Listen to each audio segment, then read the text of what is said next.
Hello, everyone. Welcome to the latest episode of What's Happening at the Quick.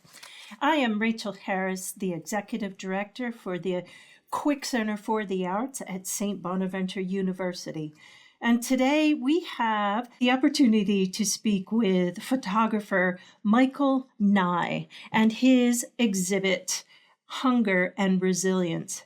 This exhibit is showing now in the Dresser Gallery of the Quick Center for the Arts and closes on November 20th. Michael, thank you so much for joining us today. Your exhibit, Hunger and Resilience, is such a powerful and deeply moving exploration of an issue that often exists in the shadows. Hunger is something we may not talk about enough in this country, but your work brings it to the forefront in such a human way. I'd like to start by asking what initially inspired you to focus on hunger and resilience? Was there a specific moment or experience that sparked this project? Rachel, thanks again for inviting me to have a visit with you and students. First thing, I want to thank Evelyn Penman, who was my contact. That is incredible. Without her, this exhibit never would have found your campus. So thank you, Evelyn. I know she's retiring, but she's a force. Another thing before answering your question, I spent 4.5 years traveling around the country listening. I mean, what a privilege to listen to other people and learn from other people. But many of them said at some aspect, some point, do you think anyone will listen to my voice, my experience? And I kept saying, yes, I think they will. Yes, yes, yes. And this exhibit's traveled over 50 cities around the country. It opened at the Whitty Museum in San Antonio, a big museum, and they had 20,000 people that went into the gallery, put on headphones and listened. So this exhibit is a bit different because it's a large portrait with an audio story. So someone will put on headphones and that's that person speaking in their own voice about their life. No one's reading anything at all. So what inspired me to focus on hunger? Great question. And I think what you said, it does often hide in the shadows and it's not talked about enough. Those are two absolutely correct statements. But I think what inspired me was just my history of being a photographer. Photography for me, has always been about wanting to know more, about trying to understand communities, ideas, places, concepts that are different than my own. And photography just takes you to unbelievable places. And I always ask, who am I going to meet? What will I come back from?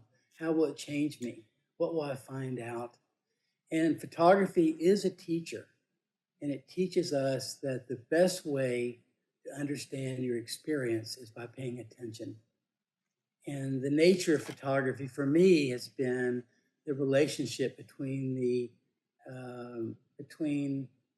light and attention. It's those two things coming together, and to keep our imagination alive. So I think that kind of general notion of all of my work has been about trying to understand things and believing in image and presence. Also, I had just finished an exhibit, Fine Line, Mental Health, Mental Illness. I spent 4 years interviewing people around the country that were diagnosed with a mental illness. It was very intense. And I saw during those years a number of people struggling to find nutrition and food and balance and acceptance and all the things that are complicated with mental health. Also, Eric Cooper, the executive director of the San Antonio Food Bank, it's one of the largest food banks in the country.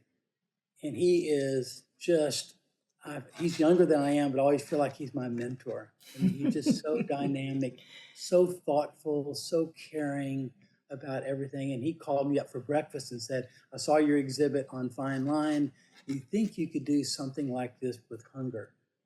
And one of my conditions was, whoever I interview, that's in the project. So I'm not going to pick and choose people with better or worse stories, but anyone that's experienced hunger is in it. And so I spent 2 to 3 days with every single person. And I didn't think this project would last 4.5 years, but it just kind of kept going. And so that's kind of really what motivated me to work on this project.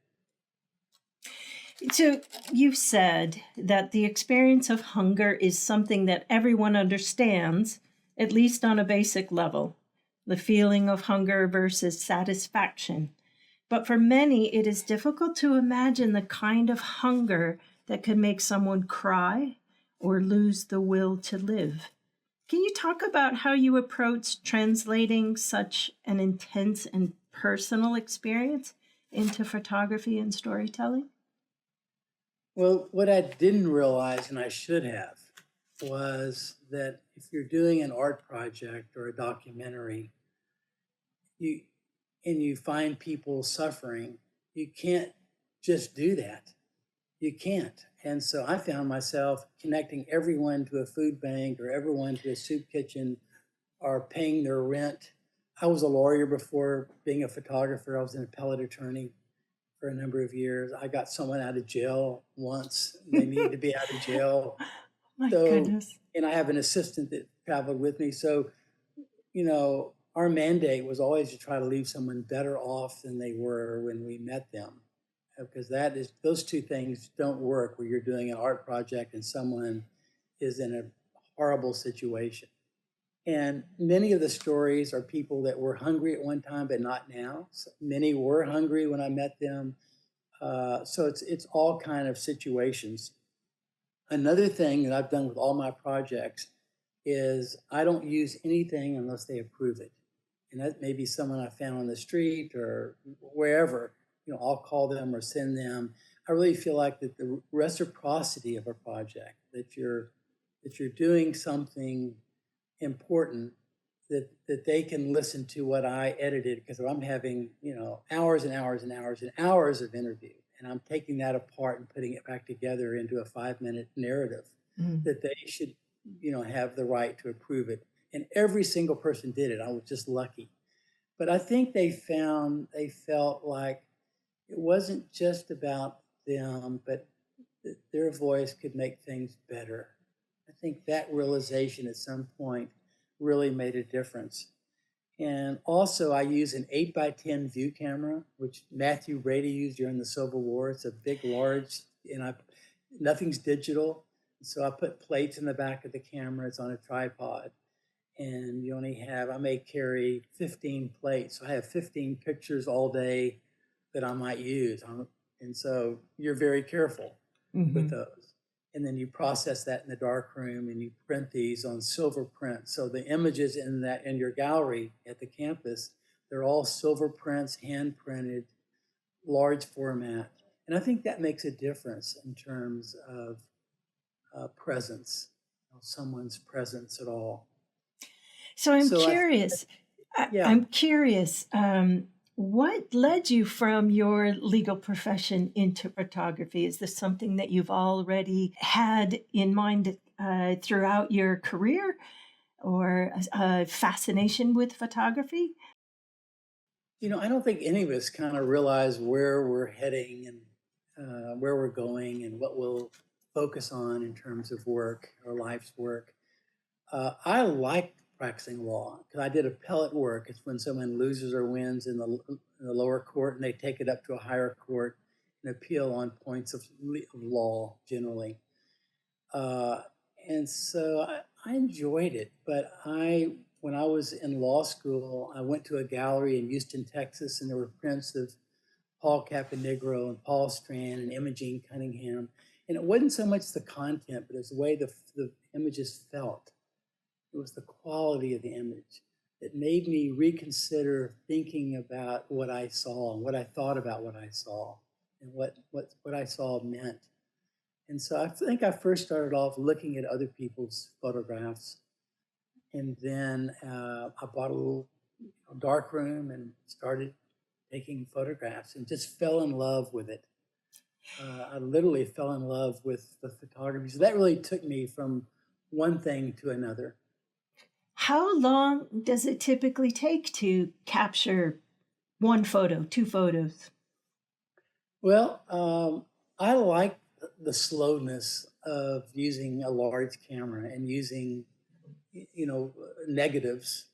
Uh, and so I might go out and I use a zone system. If you have photography students there and if they're studying darkroom photography, it's a way of kind of controlling light where you photograph for the shadows and you develop the negatives for the highlights and you mark what the scene looked like because you're visualizing something.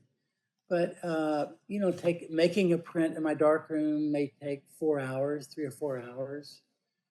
With the audio, I spent at least 50 hours on every 5-minute piece My editing goodness, those yes. pieces because it takes time. It takes time to listen. It takes time to tell a story. Wonderful, wonderful. So, as you've noted, hunger has both short term and long term consequences, physically, emotionally, and socially. It's not just about the immediate lack of food. From your perspective, what are the biggest misunderstandings people have about hunger and the people affected by it? It's heartbreaking to hear someone talk about struggling in their lives. It is heartbreaking, and there's so many misunderstandings circling around the issue of hunger and resilience. Uh, a lot of people think it's only the people that come up to you in the car at a street light. That's a very tiny bit of the larger community of people that experience hunger. A lot of people think they're lazy, dumb, uneducated. They did it to themselves. If they were only responsible, it wouldn't have happened. I've had so many people say, when I used to have 2 jobs, 3 jobs, 4 jobs. If they would work harder, you would not experience hunger. Um, what does the word responsibility mean? To me, it means respecting the rights of others, keeping your promises, paying for what you receive, making amends for any transgressions. But you can be poor and hungry and still be very responsible. And in some of my statements, I've written that if you just look at the causes of hunger, it just will knock you over. Um, Mental illness, all the mental illnesses, addiction, all the different kinds of addiction, injuries and accidents. You're going along fine, you're going month to month, and all of a sudden you're in a car wreck or you fall or something happens. Old age, people save and then you lose that. You lose that savings for one reason or another. Losing your insurance, not having that. Teenage pregnancy. You have a child and you don't have health care, you can't afford health care, you can't get a job. It's difficult. It's very difficult. Violence in families, incarceration. I've talked to many people just getting out of prison, and boy, that is hard to resettle, reorient your life, your resume. People don't want to hire anyone that's been to prison. What do you do? It's very difficult. How about natural disasters? We're just seeing this Yes. everywhere. Floods. You can't get insurance or you don't have insurance. Hurricanes, tornadoes, a lightning strike, a fire, and then it's wiped out. Yes. We don't think of that. How about all the diseases? Heart disease, diabetes, cancer. All the things that will just, you know, change your direction in life. Pockets of poverty, generations of poverty, luck or bad luck. Some people have just things that happen. And some people make bad decisions. That's a part of it too. I think Children, all the children that experience hunger. So it's complicated, Rachel. It's not just the guy at the street corner coming up to you that looks healthy saying, give me $1 or something. I agree. And I think the biggest feedback that we have gotten was I could be one of these pictures. Yes, yes. And how quickly things can change and put you in a place where you've lost everything. The pictures that resonate for me are pictures where I can even visualize my own son uh, making a wrong decision, or just making a mistake and then ending up uh, with a very difficult path before them. So I think everyone that comes resonates with this exhibit. It goes along with our Franciscan values here at St. Bonaventure of compassion and empathy. And I've been putting it out for our professors that this is a must see for all of our students. It's my goal for every single student on the campus to see at least one picture. Listening for 5 minutes helps you identify with compassion, empathy, and a much deeper understanding. Thank you. This has brought such wonderful conversations to our university. You mentioned that people often struggle to find the right words to describe hunger, the weight of responsibility, loss, dignity. What was it like for you to witness that struggle firsthand, and how did you navigate the complexities of conveying these deeply personal emotions through your photographs and their accompanying narratives? It was a struggle, and as I said earlier, it's heartbreaking at times. It's inspiring at times. It's all those kinds of emotions at times. I met a young woman who was homeless, Tiffany, in a big city. She was homeless. Her mother was Japanese, and she would say some things in Japanese to me. And she said that she has bipolar disorder with psychosis, which means she sees things, hears things that aren't there. And she said, sometimes I look in the mirror and I wonder who I am. And she said, you can't believe what happened to me last week. And so I was listening. What a privilege it is to listen, to be present. I mean, it is a privilege to learn from other people, to listen and learn from other people.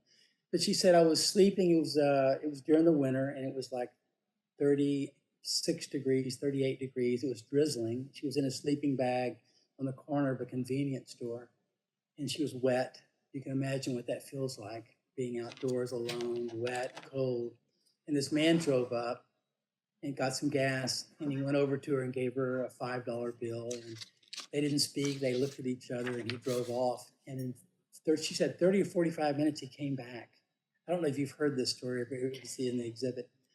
But he came back with a sack of groceries. And then he took off all of his clothes except his underwear. He took off his jacket, his pants, his shirt, his shoes, his socks, Yes. and gave it to her. And I hope the police didn't pull him over on the way home for driving in the winter with your underwear on. But it said, Tiffany, what did you think? And she said, I was flattered. I've never heard anyone use the word flattered in that way. I mean, what a kind thing to do. Words I've heard, blinding. I think you Yes. used that word. Yes. Desperation, feeling invisible. I think most people, it's like an iceberg where like 4/5 is underwater. You only see a tiny portion of that person's life. Shame, embarrassment, rage, anger, helplessness, confusion, just all the kinds of things, being kind of paralyzed, unable to move, unable to see clearly. And I think that's why food banks, soup kitchens give individuals a pause, a respite, to get their life back together, a vision to go forward. And I think another misconception, you asked me earlier about misconceptions, is some people think that food banks contribute to hunger and homelessness. They don't. People get out of that and move into productive lives. They're just in difficult situations. And sometimes I think what your university does and soup kitchens, it gives a person a vision, a chance to kind of get back together and get a job and get a place to stay and all the things you need, to live a life that's not so difficult. There's a quote of yours that really struck me. You said, "Sometimes when I mention I've been working on a project on hunger, people look at me oddly and ask, 'In what country?'" It's such a powerful statement. Hunger is often thought of as something that happens elsewhere. How do you challenge that perception in your work? And what were your own realizations about hunger in the U.S. as you've traveled all over and collected all of these stories? Isn't that interesting? Is that when people ask me, Mikey, I go by Mikey a lot of times now. I'm back to my childhood name. Mikey, where do you work on hunger? Well, what country are you going to work on that? And although it's in their own backyard, it may be Yes. their next door neighbor. It Yes. could be a cousin, a nephew, a family member that's keeping a secret. In fact, one of the people in the exhibit is Marion, who was hungry as a child, but now she's a university professor. Yes. And her That's one of our mother. most popular pictures that everyone talks about. Oh, Keep really? going. I'll Yes, tell keep her. going. Yeah. I'll tell her. I still see her, and she's a friend of ours. But her mother was so ashamed because her brothers and sisters brought food at Christmas to her because they knew that she couldn't afford to buy food. But the exhibit is about our shared humanity. It's about our shared fragility. It is what you said, Rachel, about what we have in common. I think everyone wants to be useful, to be respected, to respect others, to stand for something important, to be honorable, to make a difference in life. I think that commonality, raise your children in ways that are important. This is Hunger and Resilience was at the huge museum, the Lindbergh Galleries in St. Louis. And it covered 2 different galleries. They had just thousands of people that went through the gallery. And I like the easel aspect too, where it can be installed in any space at all, which is really nice. The patrons that have come in have mentioned the addition of the headphones and telling of the story, but also the fact that the headphones make you stand very close to the picture. You can't back away from it. That was something that was really powerful for them.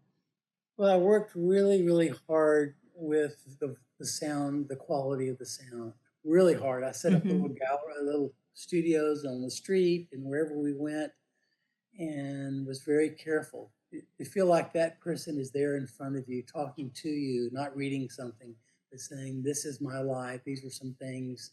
No one's complaining. No one's asking you for money. No one's trying to make you feel bad. They're just saying, "This is what's happened, and this has been some experiences that I've had." Exactly, yes. This was Tiffany, the story I told about that was sleeping on the edge of the convenience store. Let me play this one. This is not in there. And so let me play. It's about 4.5 minutes. And I was in, I think, Louisiana somewhere. And this lady came to interview me about the exhibit. And then I asked her afterwards, "Have you ever experienced hunger?" And that led to being with her for 2 or 3 days, interviewing her and being with her. She lives in Louisiana, I believe. And she came to interview me on an exhibit. She was a reporter. And then at the end, I asked her, "Have you ever experienced hunger?" And so it ended up spending a couple of days with her, interviewing her and taking her portrait. Awesome. So this is her narrative. It's about 4 minutes. I'm a journalist. I have been a journalist in some capacity for 12 years. I've worked for tiny little weekly papers and I've worked for big dailies, and the only thing that changes is the pace and the demands of the people in charge. It's an interesting line of work because of the people it brings you into contact with, CEOs and governors on a daily basis. As far as my education, I Graduated from the University of Alabama with a degree in communications. The focus is in journalism. From the age of 10, I knew I wanted to be a reporter. Our situation is not a catastrophic singular event. Ours is life. It has been a little bit of everything for 11 years, whether it's losing a job or it taking 2 months to find a new one instead of 2 weeks. It is employers who have gone bankrupt and stopped issuing paychecks. It's having paychecks bounce. So when you have no disposable income, these things that most people don't think twice about can devastate you if you live paycheck to paycheck.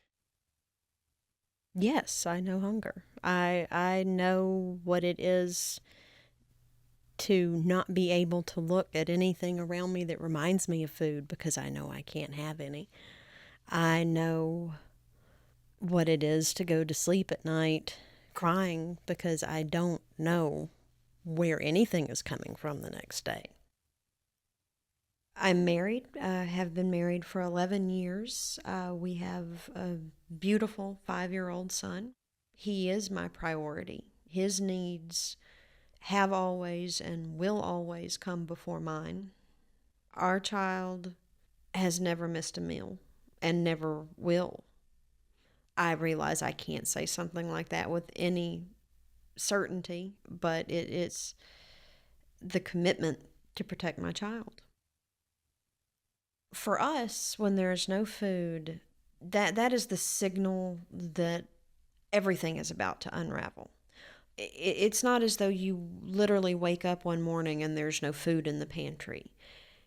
You see it happening. That every time you open the refrigerator or the pantry, there's a little less and a little less. It's this gradual loss of control. It would be very easy to not pay a bill and have 2 weeks worth of groceries. But that's intrinsically tied to the sense of responsibility to keep life moving. Hunger is an issue of invisibility. You have to want to see it because you can be educated and professional and appear to everyone around you as normal, and yet you're hungry. It is terrifying. Sometimes I am very grateful that hunger is invisible because it is humiliating on the inside to wander through the grocery store and know that I have got $12.23 and I have got to somehow figure out, do I get the quart size or the pint size?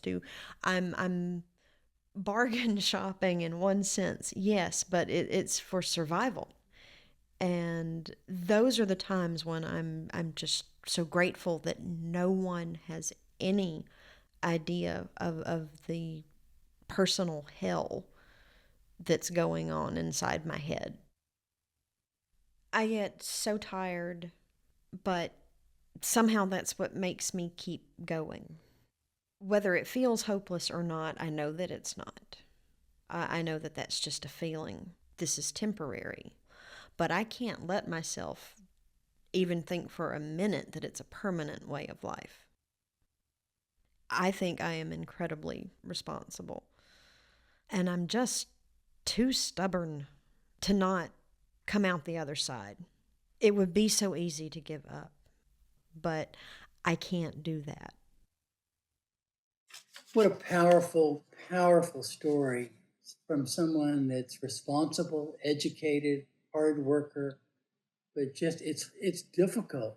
Rent and lodging and food and car and all the expenses of living and debts that you're paying off. It's a struggle. It's surprising. You would never think that a reporter with the degrees that she has would experience such difficulty. I'm thinking about the pictures that resonated the most with me. And there is one that absolutely made me cry. And just so you know, there's plenty of Kleenex in the gallery for when you come upon a story that hits you at the heart. It's a story of Rick, and it was the perspective of from a child. We have different perspectives from mothers taking care of their children, and this one is a perspective from the child. The part that made me cry is that he was left with a family, and the mom said that she would be back, and she never came back. Let me tell you about Rick. I met him in Little Rock, and when I first saw him, he was passed out on the side of a sidewalk. And I came back the next day and we talked, and I told him I'm working on a project, and he said, "Yeah, I'll talk to you." And we talked 2 days, and the third day he said, "Okay, Michael, I'm going to tell you everything." We interviewed him for 2 different days for an hour, hour and a half each time. And on the third day, he said, "Okay, I'm going to tell you everything." And he did, about the mother and about being an alcoholic. If you ever want to know about addiction, he will tell you about addiction and about hunger, deep hunger. And it's heartbreaking at the end, saying, I don't want to be remembered just like a roadkill on the side of the road. That's what he says. And we wrote back and forth for about a year and a half. And finally, I didn't get any response back. We would just send little notes back and forth and just kept in touch. My mother was an alcoholic. My first memories, she was an alcoholic. And everything that comes with it, running bars, strange men. And she always picked the ones that were pretty violent people. They would beat her up on a regular basis. Why she picked them type of people, I really don't know. I think she had a mental illness. She seen her dad murdered when she was a very small child. I don't know how it come about, but she took us to this Mexican family. She said she'd be right back, so I wasn't too concerned, but she just never came back. The poor Mexicans didn't know what to do with us. I started drinking heavy when I was about 14 or 15 years old. I'd say by the time I had reached 16, I was a full-blown alcoholic. I had this friend, a good friend of mine. We decided one night, we were drinking, that we would go over to this girl we knew, and she let Phyllis sneak through her bedroom window. So we was racing down this dirt road and come up on this bridge, and he went off of the bridge. The steering wheel had smashed into his chest. Blood was coming out of his mouth. And then he got quiet. He turned kind of white looking. And I remember I had a bottle of whiskey, and I sat there drinking that whiskey and talking to him basically all night till the sun came up. And then an old farmer in a tractor came over the bridge and seen us. He said it's not hurting him because he's been dead for a while. I drank to get drunk and to pass out. I didn't like liquor. I didn't like the taste of it, and that's not why I used it, strictly for the effect. I didn't like who I was. It took away my shyness, took away my inferiority, made me feel like somebody. And I thought it was the answer to life. Little did I know I'd found the end at the same time. I just didn't know it. You die slowly and horribly. Times when I was sleeping under bridges and stuff, you get to look pretty rough. I'm probably a pretty terrifying sight to the normal human being. Matter of fact, I was sleeping under a train trestle one time, drinking, I guess. I climbed out from under this bridge, and this dog was coming down the track. And I thought, oh, great, a dog. And I started to approach the dog, and he put his tail between his legs and ran like somebody had shot him or something. I scared him to death. And I thought, well, that's how people see me as well. They're afraid of me. I believe starving to death is probably one of the worst kind of death a person could experience. It's long, it's slow, and it's agonizing. Hunger is not missing a meal. Hunger is you go to bed hungry, you wake up hungry, and you're hungry all the next day, and you go to bed again hungry. And all you think about is food. It's impossible to sleep. And the gnawing in your gut. I've heard people go into restaurants and say, well, I'm going to get this because I'm starving. They don't know what starving is. Let them go a week without something to eat, and starving will take on a whole new definition for these people. To me, I just get extremely depressed. I mean, if you go hungry long enough, you see things that aren't there, you become extremely paranoid. I think fear starts to take control. It's just a bad experience to have to live with. And unfortunately, a lot of the world lives that way. Well, one of my fears, and has been, the fear of dying alone in the gutter. It's sort of like a roadkill you see on the side of the highways. There'd be no interest in my dying, and that seems pretty pathetic to me. I've got to change my behavior. If I could get to be a better person, I could at least make friends, real friends. And I haven't felt that in a long time, if ever. It's a very powerful, there's many powerful narratives like Rick's or like Tess or like Tia. One thing I did want to say, I want to read something. My last project was on blindness, about blindness. And I spent 7 years interviewing people that had lost all of their sight. And my interest was a sense of how does anyone understand the world outside themselves? It's about perception, about perspective. And it's fascinating, but people that go blind, usually there's a shift in orientation where you start thinking, although you have all your visual images still in your mind, in your brain, but you shift to a non-visual orientation in thinking. It's fascinating what happens, where the vision is not the primary thing. It goes back to your occipital lobe, but all these other aspects. But anyway, I was being interviewed on the Blindness Project by a woman by the name of Hannah, and she was a Zoom, and she has a podcast, and she's blind, also a blog. And so she asked me questions about the exhibit. And then at the end, I said, could I ask you a few questions after we were off air, just between us on the phone? And I said, where did you find the will to move forward in your life? Because she talked about having a difficult childhood, not just blindness, but her parents were dysfunctional, really difficult parents. I'm not going into that, but I said, where did you find the will to move forward? And it wasn't about the visual impairment, but about her parents and being a child. And she said, and this is what she said, I wrote it down. I did have a will to live and make something possible at a young age. It's difficult to describe. I felt a vastness, a potential. I was aware of something beyond me. Something deep was there, beyond speech. Oh, I can't say it right. Speaking of it now makes it smaller. And I think one of the commonalities of the Blindness Project and the Hunger Project is language.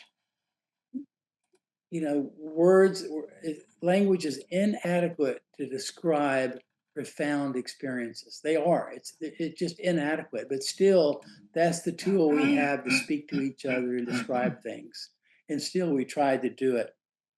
But I do think there's a deepness in everyone, a vastness that's difficult to tie into, but it's present with everyone, that's attempting to describe not only emotions, time and history, but how all those things come together and make sense of someone's life. Is one of the most moving parts of this particular project is the resilience that the individuals showed. They've been through so much, and yet there's a sense of strength in their stories. And to talk about the commonalities of resilience and what leads all of these people in our community, all that are all around us, to overcome these challenges. And hey, are there any other aspects that you found? One was mentorship or just a kindness. Here in SBU, we have our warming house where we meet and greet and talk to the community. So resilience is very fascinating in this project, and how they overcame, especially Marion, who overcame hunger and resilience, and now is a professor at in San Antonio, I believe. Absolutely, Rachel. I got this email recently, and it was from someone that was, excuse me, listening to stories of the project. And he said, for a listener, it's an amazing combination of education, empathy, and photograph. As a listener, I was expecting only sadness and bitterness. Hearing their words so sincerely expressed brings out emotions of sweetness. What is that? The sweetness of the human spirit, of humans' ability to overcome so much adversity and emerge with a perspective and a generosity and a humor. It's an email I received. That's so true. I think if you walk away from this exhibit, you're not going to feel necessarily bad. I think you're going to feel uplifted by the human spirit. That's how I came out of it. I think you're uplifted, you're inspired. They're not just telling you tragedy, but it's also about the human spirit, about the nature of fragility and the nature of what we do as neighbors sharing with each other. One of our favorite pictures is of, I'm hoping I pronounced this correctly, Sabas. Sabas. Sabas, for despite his telling of a very poignant story, he was still very joyful and laughed at himself, and just it was very intriguing for all of us. It's been one of the favorites as well. Well, anyone that listens to Sabas will laugh. They will laugh once, twice, and then they'll keep laughing all the way through it. And it is a deep story about not having enough food. I mean, he is incredible. I was interviewing Sabas and his wife. I was interviewing his wife, and she was Native American. And I was asking her questions. I went into it for like an hour talking with her, and all of a sudden they switched chairs just without even saying a word. Sabas got up and he went into her chair, and she walked over, and I started asking Sabas questions. And oh my gosh, what a character and a personality! And it was amazing. I wish I still knew where they were, but what a couple, and what a powerful voice he has, and with such humor. Oh my gosh. Yes, very joyful. And it's one of our favorites for sure.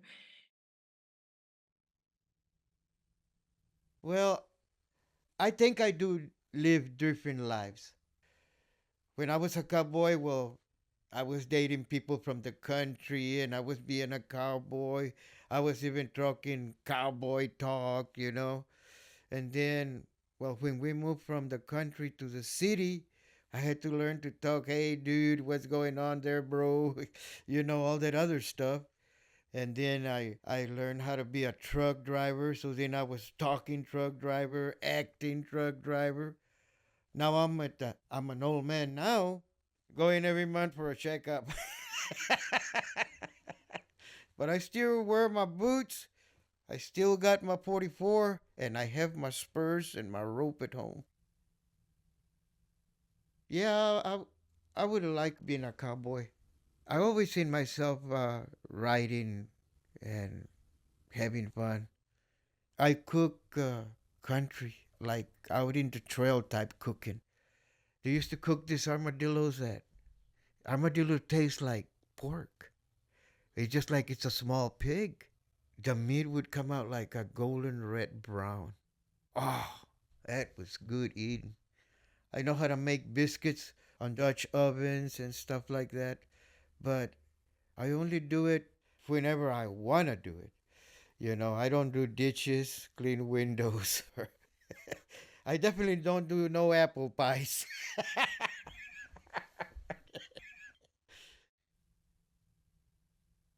In 1984 is when I met Patty, that I put first my sights on her.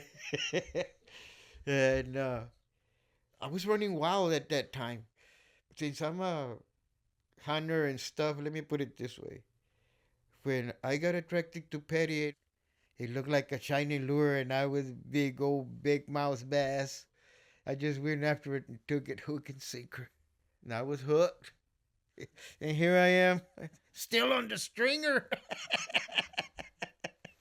But me and Patty had a lot of fun. She's a great woman. A lot of guys would probably want to have something like her. I've drive all my life. I've been all over this country, know every town, every back road, every place. And well, time will take your toll on you. I was working 20 hours and sleeping 4 hours. Then I had an accident, and then I had a small heart attack. Well, things started going downhill from there. Money for bills only, just barely living and barely making it. Well, to me, the way I experience hunger is when your guts start to hurt and you're hurting. Even if you drink water, it'll hurt because you want food. My dad used to say it's the big gut eating the little gut. That's why your stomach's hurting. Only a guy that's been hungry is going to tell you, I know exactly what you're feeling. Because other than that, you don't know what hunger is. I'm not a quitter or somebody that don't want to work or nothing. I do what I have to do. One time, we had no food at the house. We were down to zero. I decided that I was going to go get some steaks. And there's this big rancher over there that has hundreds of cows. And I saw a small calf, maybe weighing about 75 or 80 pounds. He got into some bushes and stuff. So I shot the calf. And I mentioned that, let's say that he has never lost a calf in so many years. Well, one wasn't going to make a difference. Now, if I came and took the hurt, that would have made a difference. Well, anyway, it was rough trying to get that calf out of there and then those cows chasing you. But I finally got it out, got to clean it, took it home. And a couple hours later, we were eating. But I didn't do anything with malice in my mind. I did it with hunger on my mind. I don't know. My life has been sad and happy, and it's been all of those things all together at one time. Because you can be laughing right now, and you open the door, you're going to be crying on the other side. But to me, that's the way life is to me. When you start at life, you start at crying. When you're going to end life, you're going to end up crying. And that's the way things are. Another thing that really struck me is the way that you describe these individuals as teachers with you and ultimately all of us as students. I mean, what are some of the most profound lessons you've taken away from the people you met during this project? It's when you listen, I think listening tells you a lot. It tells you of how you listen. It's your approach to listening. If you come in with sympathy, you're not really listening. If you come in with a reciprocity and equalness, I think you are listening. If you come in to a conversation as what can they tell me about life? that's a wonderful approach. I interviewed a man by the name of Mario in the Blindness Project, and he was a counselor at a rape crisis center, and he was the most popular. All these people went to him because he was so compassionate and such a deep listener. And he said, if I can remember exactly his quote, he said that listening is a challenge because he said listening is a risk because what you might hear can change you. What a beautiful thing to say, that listening is a risk. If you listen that deeply with risk involved, is that person might change you fundamentally, your outlook on life, your perception. I love that quote. And also I'm thinking about, I was reading a book about, it was 1850, it was a doctor. He was interviewing people at the mental illness institution. And he said, it's possible to look at someone and not see them at all. It's possible to look at someone and not see them at all. The discovery comes from a change in perspective. It does.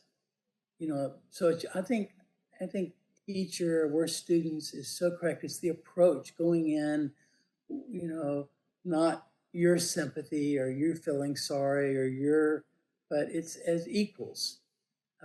Everyone knows something that you don't know. What is it that they know about their own life experience that you don't know, that you can put in your pocket and carry away with you? So that's the way I see every story is their teachers, we're students, they can teach us something important and valuable.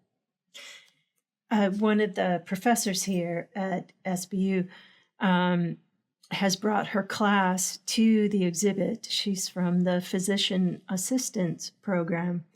And this happens quite often, that she'll bring her class and look at portraits, or in this case, your photos, because if they can understand what's in the photo, they can understand what their patients bring to them. And very clearly, this may be one of their patients that they may need to help. And so it teaches them just what you were saying, how to listen, how to comprehend, see the larger picture.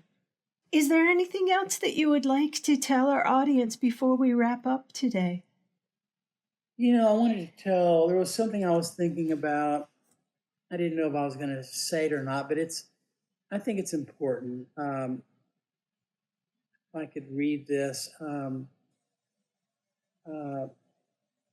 Jacques Barzin died about 3 years ago. I think he lived 102, and at 100, he bought a new desk. He was writing a memoir, essays about his own life. He grew up in Paris, born in 1907. And his wife, Marguerite Davenport, was her teacher, my wife's teacher. And so we got to know Jacques. He wrote 30 books. He was the dean of Columbia. And really smart. And we'd had over dinner, he talked about Joan of Arc and Immanuel Kant in the same sentence, like you talked about your next door neighbors or friends. It was so interesting. And so I asked Jacques about his childhood. He was born in 1907, and after in grade school, every day he'd go and visit his great-grandmother, not his grandmother, but his great-grandmother. And she was an historian. And she'd give him a little block of chocolate and a piece of bread. And she was born in 1830. When you think about time differently, here's someone I'm talking to that visited his great-grandmother, was born in 1830. How many years before even the Civil War started? I mean, so it was really a bridge, but he said something about education, and you're at a university, and education is why, there's many reasons why they're there, but that's one. And he said, education awakens and keeps alive the imagination. It awakens the capacity to see beyond the objects in front of you, to see its implications, its origins, its potential, its dangers, all the things that enables one to navigate in this difficult and complex world with a wisdom and a calm and with resources in moments of stress in illness and loneliness, keeping one's soul and body alive. Stories encourage tolerance. I think they enlarge our perspective. I think they seize our attention, energize our progress, and bring communities together with a shared empathy. I think giving hope and courage to those people that are struggling. I often think about so many people live and die and no one remembers their story. So this exhibit, I think, mostly is about remembering, not forgetting, and being a part of that reciprocity. Stories are owned by the tellers of stories and by the listeners both. Michael, thank you so much for this incredible conversation. It has been an honor to speak with you today. Again, Michael Nye's exhibit is at the Quick Center for the Arts in our Dresser Gallery. It is a must-see for our St. Bonaventure University and local community. Very important and profound. Thank you again for being with us today. This is What's Happening at the Quick. Come check it out. Thank you, Michael Nye. Thank you so much, Rachel. I sure enjoyed our visit.